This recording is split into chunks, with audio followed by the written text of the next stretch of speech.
Bonjour et bienvenue dans le podcast Immo Facile avec votre hôte Ghislain Larochelle. Plongez dans le monde immobilier, découvrez astuces et témoignages. Ensemble, simplifions l'immobilier et c'est parti! Bonjour à vous tous, j'espère que ça va bien. On est présentement en live pour une rencontre avec Nathalie Blaquière, qui est une investisseur immobilier et qui a suivi le coaching Doom et qui va nous présenter un de ses projets qui est assez incroyable. Qu'est-ce qu'elle fait présentement? Elle est capable de changer quelque chose qui avait plus ou moins d'utilité en l'amenant avec une très bonne utilité. Fait que ne manquez pas ça. Restez avec nous. On débute avec ma première question. Bonjour Nathalie, ça va bien? Oui, ça va bien. Merci, Ghislain. Merci de m'inviter ce midi. Même si moi, je suis loin encore de me considérer investisseuse immobilière, mais c'est ça. C'est pas juste que tu aies acheté un immeuble puis tu es rendu investisseur immobilier s'il devient dans le locatif. Hey, parle-nous un peu de toi, Nathalie. D'où tu viens? Qu'est-ce que tu as fait exactement? Moi, je suis de la péninsule acadienne. Je ne sais pas si vous connaissez, de Shippagan, au Nouveau-Brunswick. Donc, et puis, je suis partie à Moncton faire mes études. Je pourrais vous dire que j'étais investisseuse immobilière, mais dans le placard pendant beaucoup d'années. Okay. C'est ça que je faisais, mais je ne me rendais pas compte que c'était ça. Je ne savais pas le vocabulaire parce que quand je regarde, là, j'étais dans la vingtaine, déjà, j'ai fait un flip de terrain. Je l'ai revendu à plus que 3 fois le prix, 3 ans après. Mais je ne connaissais pas le mot flip. Je ne savais pas trop. J'ai pensé que c'est une chose qui est arrivée par hasard avec de la chance. Ensuite de ça, j'ai fait un flip de maison. Mais ça aussi, je ne m'en ai pas rendu compte que j'avais flippé une maison. Puis plus tard encore, j'ai fait des rénovations. J'ai envoyé des photos tantôt. C'était une vieille maison de 100 ans. Ah, c'était épouvantable. C'était comme dans un film d'horreur. Et puis, j'ai moi-même dessiné tout ça. On a fait une autre chambre à coucher avec ça. Puis c'était incroyablement beau. Puis c'est ça qui a fait qu'on a pu vendre la maison par après. C'était une vieille maison du centre-ville à Moncton. Donc, je faisais ces choses-là. Donc, tu faisais du flip sans savoir que tu faisais du flip exactement. Sans savoir. Puis, je regardais les agents immobiliers. C'était tous des hommes. Il me semble que c'était un domaine pour les hommes. Donc, si tu m'avais demandé dans ce temps-là, je pensais non, ça intéresse les hommes. Je suis une femme, je sais pas ce que je fais là-dedans. Puis moi, j'ai étudié plus en sciences humaines. J'étais dans l'éducation. J'ai étudié en droit. Mais une des raisons pourquoi je ne suis pas allée en pratique, c'est parce que les transferts de terrain, tout ça, ça m'ennuyait tellement. Puis c'est beaucoup ça que j'aurais eu à faire par ici que je ne suis pas allée, du coup, juste pour dire. Mais donc, c'est de là où je viens. Donc, voilà. Et qu'est-ce qui a fait le switch là, tu as lâché ta job, tu es encore parle-nous un peu de ton emploi présentement, qu'est-ce que tu fais? Je suis toujours à l'emploi. J'ai pas rien lâché encore. Okay. J'aimerais bien. Bientôt, j'enseigne. Je suis avec le Collège communautaire du Nouveau-Brunswick, l'Université de Moncton aussi. Et ce que ça fait l'an dernier, quand j'ai pris le coaching double, qu'est-ce qui a été le déclic? C'était de voir que j'ai entendu le mot indépendance, sécurité financière, puis plus besoin d'aller travailler de 9 à 5, un job qui ne paye pas probablement pour qu'est-ce qu'on est rendu qu'on est capable de faire. Puis ça m'a beaucoup parlé. J'ai vu qu'il y avait des femmes, tout ça, puis j'ai découvert un monde où il y a plein de femmes finalement. Ça fait que le premier week-end, puis ça c'était en mars 2022, le premier week-end, le premier jour, c'était samedi. Le samedi soir, là, j'ai fait une offre. Parce qu'on est passé à la oui, c'est ça, c'est le fun. J'ai fait une offre, elle est acceptée, c'était 40 000 $ en dessous du prix qui était demandé. C'était pas un super deal, j'ai découvert par après, mais au moins je l'avais eu au prix du marché, ce qui était déjà difficile dans la période qu'on avait connue l'an dernier dans le boom. Donc, c'était déjà quelque chose, ça. Oui. Donc, c'est ça, c'est que j'ai commencé par ça, j'étais propriétaire d'un quadruplex. Puis c'est sûr qu'en même temps que je faisais le coaching, c'était vraiment utile parce que j'avais des questions, vous étiez là pour me répondre, il y avait les rencontres chaque mercredi midi, on avait des questions des experts, on posait les questions parce que moi, j'avais eu un petit peu de malchance. Le gouvernement du Nouveau-Brunswick ici a mis un cap là, sur les augmentations de loyer, puis qui est des rétroactifs en janvier, juste une semaine après que je m'étais acheté le logement.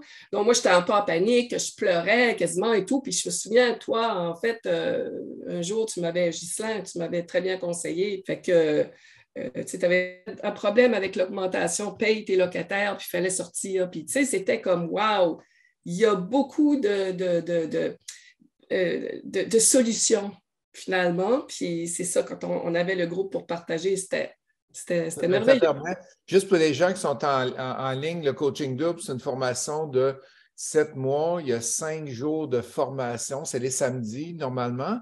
Et vous avez, qu'est-ce qu'on parlait le mercredi midi, c'est un mastermind. Ça permet aux gens de se connecter ensemble et il y a un coach qui est là et qui répond à vos questions. Fait que sans plus tarder, tu fais des investissements atypiques.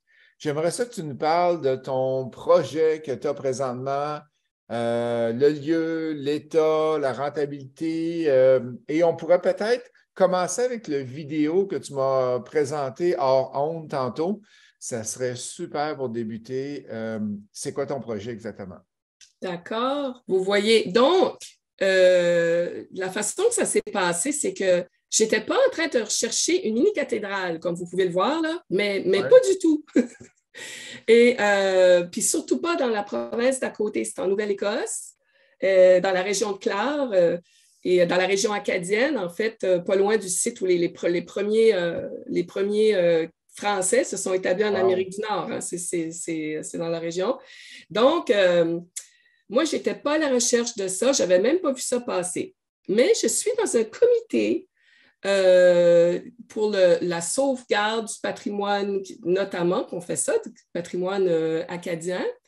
Et disons que le directeur, moi je suis sur le CA, là, puis le président, lui, il y a beaucoup d'expérience dans l'immobilier, acheter des gros terrains, des choses comme ça qu'il a déjà fait dans le passé. Et on est rendu, on est un lui est en Australie, et puis il voit ça sur un Facebook de quelqu'un, l'église Saint-Bernard en Nouvelle-Écosse, à vendre. Peut-être vous avez vu les reportages passés au Québec aussi. Je sais que c'était sur TVA. Ouais. 250 000 piastres. Hey! À petit prix. Une grosse affaire à petit prix. Et Daniel, quand il a vu ça, puis il a dit, ben non, il n'y a personne qui s'est levé en Acadie pour rien faire et tout. Il a écrit à l'agent immobilier, Remax, il a écrit, pas de nouvelles. Le lendemain, quand il s'était réveillé, parce qu'il est décalé, il est en Australie, okay. Il téléphone l'agent, puis l'agent lui dit, excuse-moi, j'ai reçu 400 courriels. Tu sais, il venait de poster ça, ça faisait quelques jours avant, puis c'était pas long. C'est l'archevêché de Halifax qui est le vendeur. Daniel écrit à l'agent il dit, si tu veux faire une offre, fais ça très vite. Il y a déjà 4 offres qui tiennent là, puis du monde qui a même offert plus que 250 000. Mais là-dessus, il y en avait 2 qui étaient pour de la démolition, parce que c'est du granit. Puis il y en avait la personne qui avait offert plus, c'était pour de la spéculation, peut-être faire un flip, faire quelque chose, parce que c'était juste 250 000. Bref, il y a Daniel, mon ami, donc il a appelé une réunion de notre comité d'urgence. On s'est réunis, puis tout de suite, moi, j'ai dit oui. J'ai dit, on va de l'avant. On était 4 sur le CA. Puis, je pense que du fait que j'avais suivi la formation aussi, moi, je n'avais pas peur d'aller, puis je comprenais bien le contrat, l'offre, faire l'offre et tout ça, les conditions qui étaient dedans, il n'y avait pas de danger. Même quand on est administrateur sur un conseil d'administration, tu sais, toutes nos responsabilités, tout ça, moi, je n'avais pas de crainte. Donc, c'est comme ça que ça s'est passé. On a fait une offre, mais mon ami, lui, qui a beaucoup d'expérience, il a accompagné l'offre d'une lettre personnalisée à l'archevêque d'Halifax pour lui dire, écoutez, nation prospère, voici ce qu'on fait. Notre but, c'est la sauvegarde. Puis, en fait, on voudrait l'acheter pour pas qu'elle soit détruite, puis pour qu'éventuellement, les gens continuent à aller la visiter. C'est une église qui a été désacralisée l'an dernier, donc il y avait encore des messes jusqu'à l'année passée, mais parce que le toit coulait, puis il y a des morceaux qui tombaient du toit, c'est comme ça qu'ils l'ont fermée, puis il n'y avait pas l'argent pour la rénover. Donc, on a fait l'offre, Daniel avait envoyé sa lettre, on a allumé des lampions, puis tout d'un coup, on a reçu la nouvelle qu'on l'avait eue, on était propriétaire, puis je vous dis, là, le feeling que ça a fait de dire « Hey, on appartient à une église! » C'était pas croyable. C'était comme... Puis un monument, OK, ça a été construit assez récemment, 1920, ben, ça s'est construit sur 30 ans quand même. Hey boy, OK. Oui. Ça fait que tout de suite, Daniel, qui avait l'expérience, lui, sur le comité, il a dit tout de suite, là, on va lancer une campagne de financement. Et c'était ça la condition de financement, la condition dans le contrat d'offre. C'était conditionnel à l'inspection, puis on n'avait pas, bon. Puis conditionnel aussi au financement. Donc, c'était, puis on avait déjà expliqué qu'est-ce qui serait le financement. Donc, on a concocté une campagne vite faite, un dépliant pour dire, bon, ça a pris 30 ans à construire, 30 jours pour faire une levée de fonds pour la sauver. Au bout de 30 jours, on n'avait pas ramassé le million qu'on visait pour commencer, parce qu'en bout de ligne, c'est à peu près 7 millions là, qui serait l'idéal pour tout faire. Aïe, aïe. Mais pour aussi assurer sa pérennisation là-dedans, ça comprend les taxes municipales pour 10 ans, ça comprend les assurances, ça comprend tout ça. Bon. Mais l'histoire ne dit pas encore qu'est-ce que vous faites avec l'immeuble. Ce qu'on fait, c'est que justement, étant donné qu'on est quand même une association pour la sauvegarde, ça reste quand même notre première mission. Mais éventuellement, on pense qu'on pourra développer des condos à l'arrière parce que dans la coque de l'église comme telle, c'est beaucoup trop grand. Quelqu'un qui voudrait subdiviser ou faire quelque chose là-dedans, voudrait mettre des millions, ça serait épouvantable. Puis aussi, on avait regardé, bon, à Halifax, des condos, le prix que ça se vend et tout ça, le marché n'était pas là. On parle de l'ouest, la province de la Nouvelle-Écosse. Le marché n'est pas là. Donc, c'était, on va essayer de garder, la garder ouverte au public. Et dans le sous-sol, on a avancé, on s'est mis en partenariat avec un comité local, Héritage Saint-Bernard. Puis, on va accueillir dans le sous-sol un marché, des boutiques, des choses comme ça sera ouvert aussi, mais plus commercial. Et puis, à l'arrière, c'est là qu'à l'arrière, il y a un bel espace que là, c'est possible de faire, on estime en 3, 4 ou 5 condos. Ça fait que c'est là que vous garderez l'œil ouvert, puis je serai en contact avec toi, Ghislain, tout ça, pour vous dire si jamais on arrive à cette étape-là, qu'on a tout essayé d'autres choses, puis on arrive, puis c'est ça qu'on veut faire pour que ce soit dans un autre partenariat, que ce soit, en tout cas, tout est ouvert, mais on veut vraiment que ça reste le plus authentique possible. L'acoustique là-dedans est... Est-ce que vous gardez les bancs d'église? Est-ce que vous voulez faire une salle de spectacle? Y a-t-il des potentiels avec ça? Salle de spectacle, là, c'est ça notre premier choix parce que l'acoustique là-dedans, on n'a jamais vu ça avant. C'est impeccable. Là. Un technicien du son n'aurait même pas besoin de venir faire des ajustements. Là.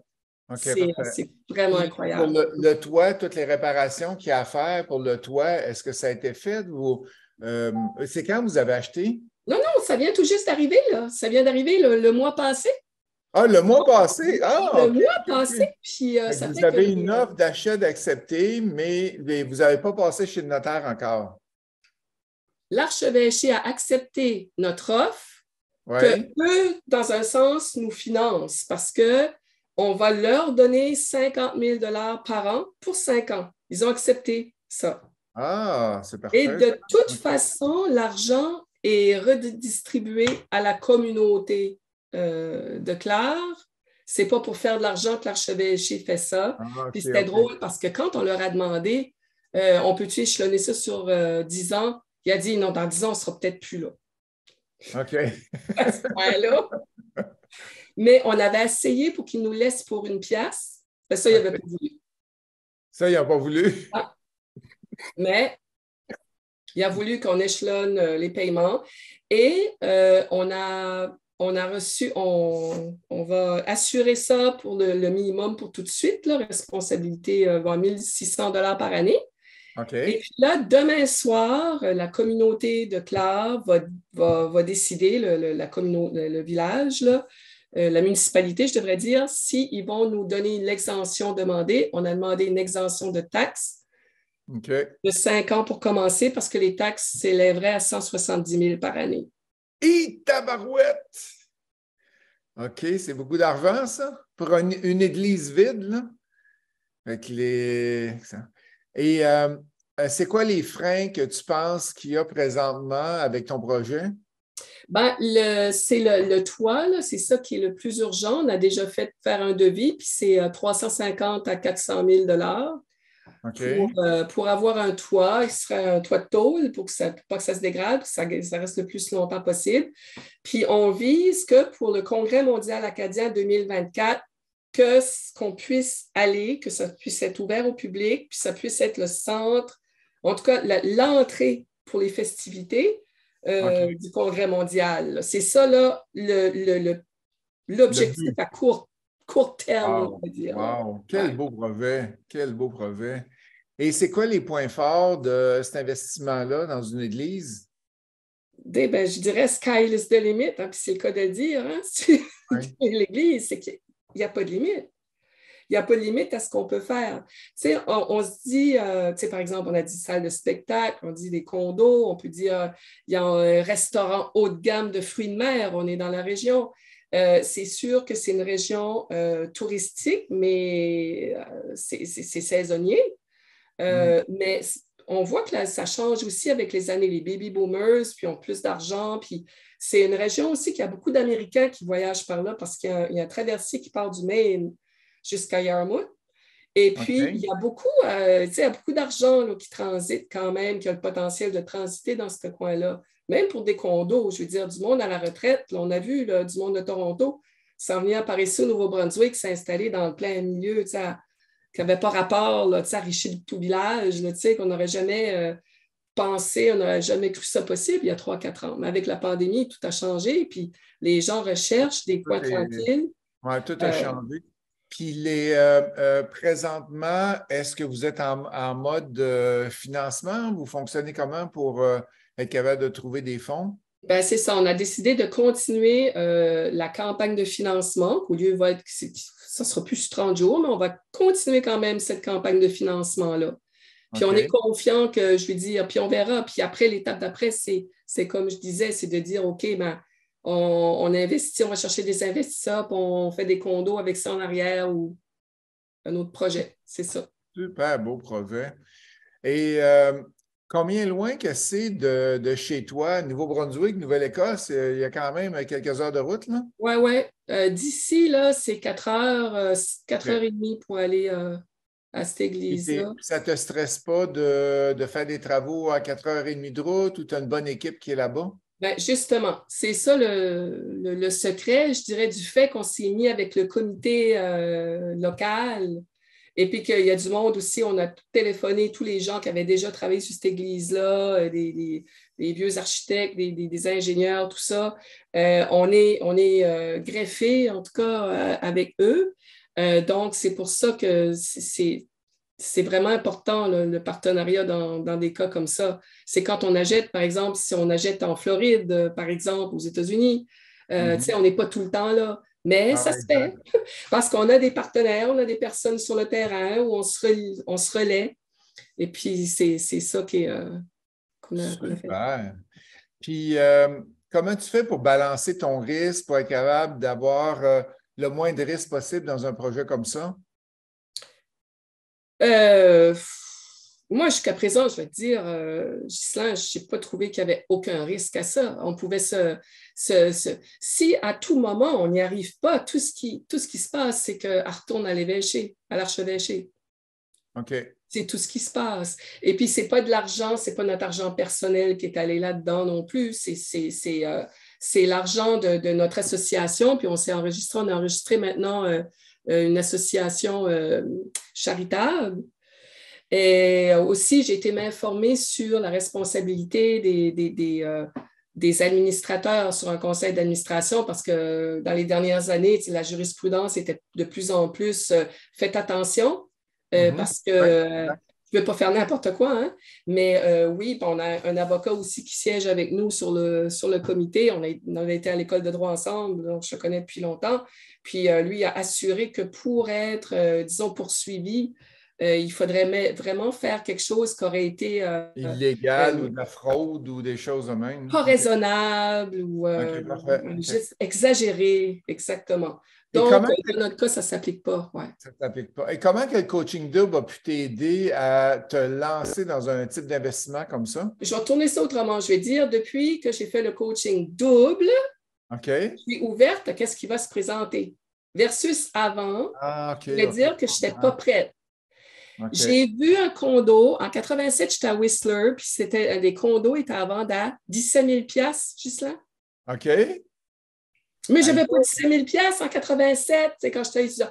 Mais c'est ça, c'est que j'ai vu des choses comme ça passer dans ma vie, puis je me dis, garde, à un moment donné, là, la prochaine occasion, une occasion qui va se présenter, je serai prête.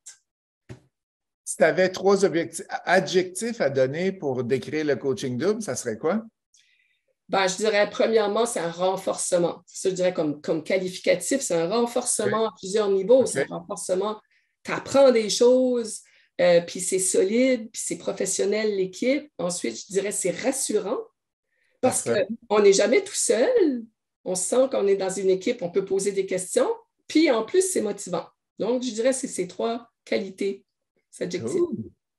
En terminant, pourrais-tu donner 3 conseils aux gens qui veulent se lancer dans des types d'investissements atypiques comme tu fais là?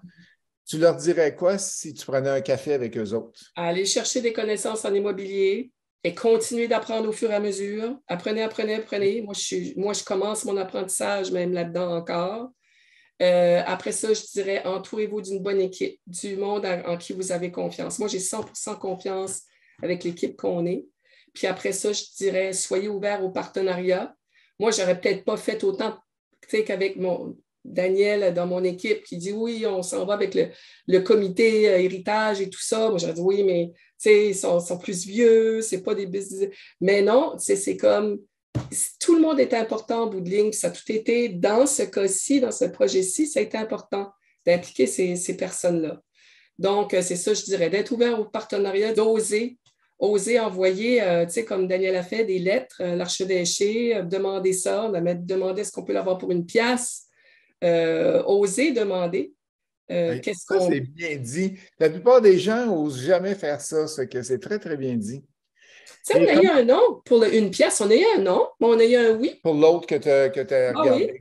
Exact. Et comment on fait pour te rejoindre si on veut t'aider dans le financement, t'aider dans ton projet? Parce que c'est un projet humanitaire, c'est un projet qui va aider, c'est un projet touristique, c'est un projet pour ajouter des résidences aussi dans le quartier.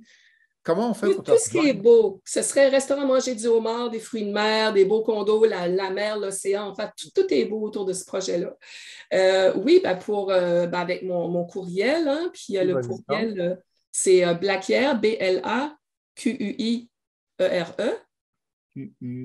QUIERE, oui. Point, Nathalie, avec un H. Parfait. @gmail.com. Parfait. J'ai mis ça dans le chat du Facebook. C'est un plaisir de t'avoir avec nous, Nathalie. Merci de ta passion. On voit que tu es hyper passionnée dans ton projet. Je te souhaite tout le positif qui peut arriver c'est un beau projet. J'adore être capable de sauver, quand tu as sauvé des immeubles comme ça, quand tu as dit tantôt qu'il y avait eu une offre d'achat pour aller démolir et récupérer le granit. Hey, ça n'a aucun bon sens de démolir qu'est-ce qui a pris 30 ans à construire pour aller revendre ça. C'est un spéculateur à 100 000 à l'heure, cette personne-là. Et je suis content que ce soit vous qui l'ayez eu. les prochaines années ne seront pas tout le temps faciles parce qu'il va y avoir des défis de financement, des défis de travaux, etc. Mais je te souhaite la meilleure des chances et peut-être que dans un an, on va se revoir au live Facebook et on va regarder ce que tu as fait avec ton projet et j'ai bien hâte de le voir. Merci beaucoup, Ghislain, puis bonne chance à tout le monde, puis ayez pas peur d'essayer au moins, passer à l'action.